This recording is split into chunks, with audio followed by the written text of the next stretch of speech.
him. I want to watch the news. Are you making headway at least? This is the news.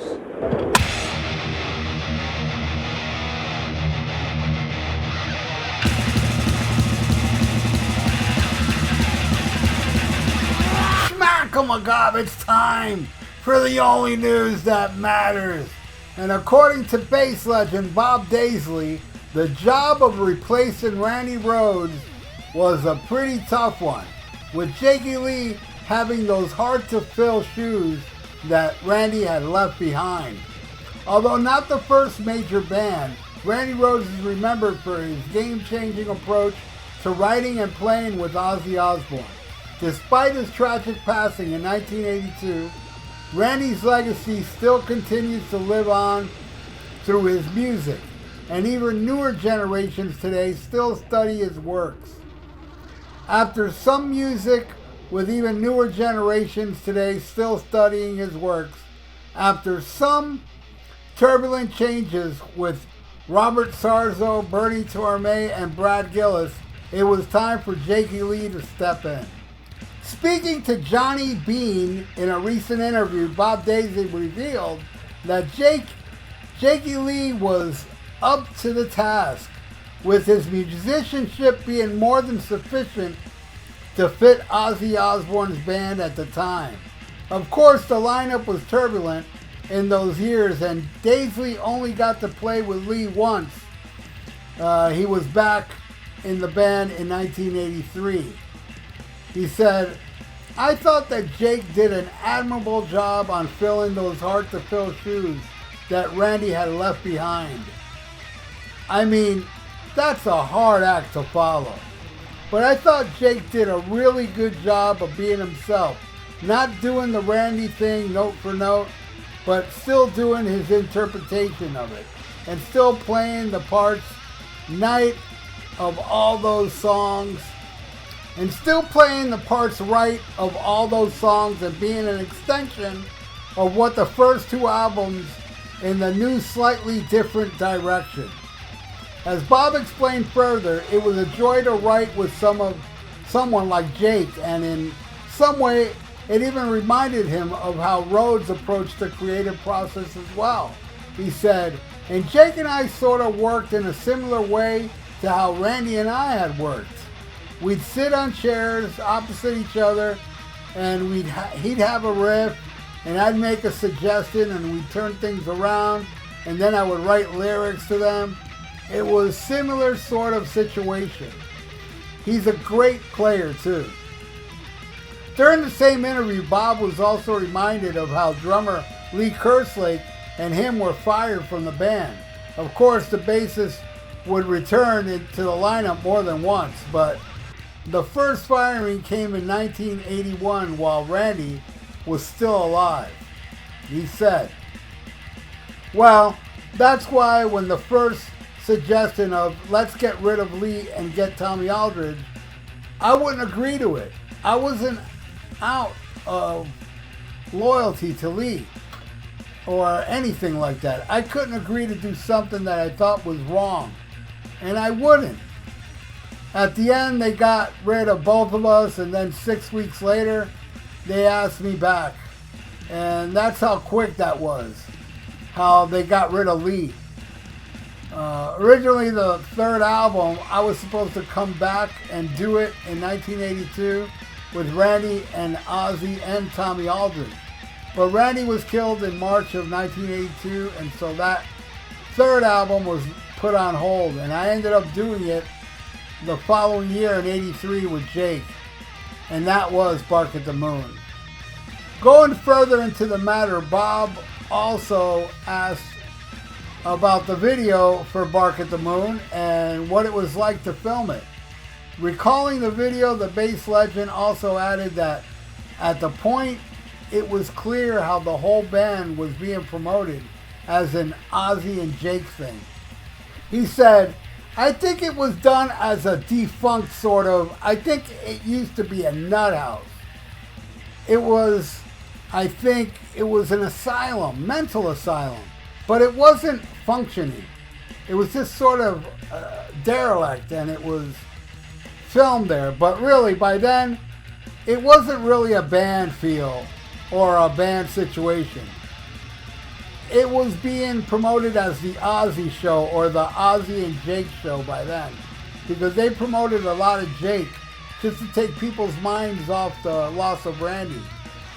Yeah, I guess he is right. You know, it became more of a Jake and Ozzy thing, and kind of like when Randy was in the band, it was it was starting to become a Ozzy and Randy thing. But man, I don't think anybody filled the shoes of Randy Rhoads better than Jakey Lee. Yeah, you got your Zach Wiles and have you, but man, there was something about Jakey Lee and his playing. He had a unique, he had his own sound, man. You can tell it's Jakey Lee. Like, I'll give you an example. Like, I remember back in the day, I never heard the song One Up the B-side, right? And they were giving a Randy Rhoads special on the radio. And the DJ didn't know what he was doing. He said, "Oh, I'm going to play you an unreleased Randy Rhoads song with Ozzy." And he played One Up the B-side. I automatically heard that and I go, that's fucking Jakey Lee. That ain't Randy Rhoads. No way that's Randy Rhoads. You know, it took me a while to find a copy of One Up the B-side to confirm it was in fact Jakey Lee, because we didn't have the internet back then. I couldn't type in and find out who played on One Up the B-side, which, by the way, is my all-time favorite Ozzy Osbourne B-side. One Up the B-sides absolutely crushes. What an amazing song. And Jakey Lee is amazing. I was fortunate enough to see him with Ozzy 3 times. The first time I saw Jakey Lee was the Speak of the Devil tour. Yes, it wasn't Brad Gillis when it came down here. It was Jakey Lee. That was the first time I ever seen or heard of Jakey Lee. When I went to that Speak of the Devil tour, I didn't know, I thought Brad Gillis would have been there, But here's this guy who is just unbelievably amazing. But the first 2 times I saw Ozzy with Jake, he didn't do no guitar solo, no unaccompanied. He did that stuff with the band playing, But it wasn't until Ultimate Sin he actually did a guitar solo. But I still was floored. I was like, man, this dude, because I never saw Brad Gillis or Bernie Torme, the people that replaced Randy. It didn't come down here until Jake was doing the Speak of the Devil tour with Vandenberg opening. And then I had front row to see Bark at the Moon. And holy crap, was that an awesome show with Motley Crue. Amazing. Then, the Ultimate Sin show. And I saw him with Badlands 2 times on the first album and 1 time on Voodoo Highway headlining a club. I saw him headline a club on the first album, and I also saw him open for, I believe it was Great White and Tesla. I'm pretty sure that was the bill. If I'm wrong, let me know in the comments below. But I'm pretty sure. And my God, all those times was just phenomenal. That to me is peak Jakey Lee, is Badlands. What he did on those 2 albums, especially Voodoo Highway, man. I would even say his playing is even better on Voodoo Highway. Freaking amazing, man. And then I saw Jakey Lee. This was a weird show. I saw Black Sabbath's Cross Purposes tour with Motorhead and Morbid Angel. And after that show, me and my friend went to a club to see Jakey Lee. Jakey Lee played great, but it was a weird band. The guy from World War III, he had a fan under him the whole time with his hair blowing. It was a weird band, but Jake cranked. I'm glad I went. And then the last time I saw him was Red Dragon Cartel, and I got to meet him. And he couldn't have been a nicer person, man. I did meet him too on the Voodoo Highway tour. Anyway, Jakey Lee rules. My second favorite Ozzy guitarist. A lot of people out there say that Jake is their favorite guitarist, and that's cool. But to me, man, there was something special about Randy. And I will say this, Randy is my second favorite guitar player, and I think maybe, perhaps, Jakey Lee is technically better than Randy Rhoads. But Jakey Lee never wrote solos like Revelation, Mother Earth, or Diary of a Madman, or Over the Mountain, Believer, Flying High Again, Tonight. You know, I mean, those are just amazing. Mr. Crowley. I mean, that makes Randy Rhoads my second favorite guitar player. It has nothing to do with how technically great you are, which, by the way, Randy Rhoads was technically amazing. I got to see that man front row on the Blizzard of Oz tour, and I was right there in front of him during that guitar solo. The guy was just phenomenal. Technically amazing. And I would say there's a million guitar players that are technically, you know, better than Randy Rhoads, but none of them can write a solo like Mr. Crowley, man. But anyway, what do you all think? Leave it in the comments below. Who's your favorite? I know a lot of people say Jake.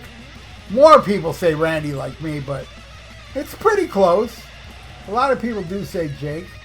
Leave it in the comments below. And thank you so much for watching The Only News That Matters. Please subscribe to my channel if you haven't, and ring that little notification bell. I really would appreciate that. And, like the video. It's good for the YouTube algorithms. So stay frosty. Listen to Black Sabbath and Schmack-a-Macabre. Farewell and adieu to you fair Spanish ladies. Farewell and adieu, you ladies of Spain. For we've received orders for to sail back to Boston. And so never more shall we see you again.